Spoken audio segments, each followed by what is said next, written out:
ለካ መለየት ከባድ ነው። አሁን ላይ ሁሉም ነገር ከብዶኛል። አባት ጭራሽ ቀን በቀን እየባሰበት ሄደ።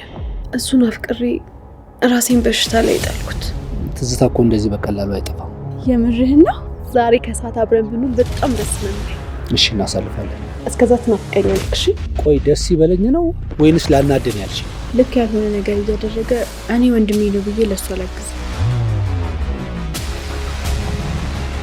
በቀደም ለታ ከሰዓት ላይ ደውሎልኝ ከ3 ወር በኋላ ጥር ላይ እንጋባለን አለ።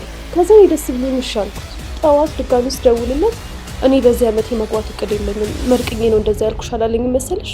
ታዲያ እኔ በዚህ ንዴት ውስጥ ሲጋራ ማጨስ አይደለም ሌላ ነገር ባደርግ ሲፈረድብኛል? ለካ የማይረሳ ነገር የለም።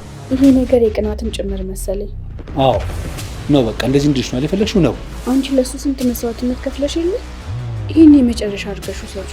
እሺ ተስማምቻለሁ። ግራ አጋባሽኝ እኮ የማይነሳ ነገር አንስቼ ነገሮች ነበሩት። መድኃኒቱን ስወስድበት እንደሚሻል። ቲናን ታፈቅራታለህ?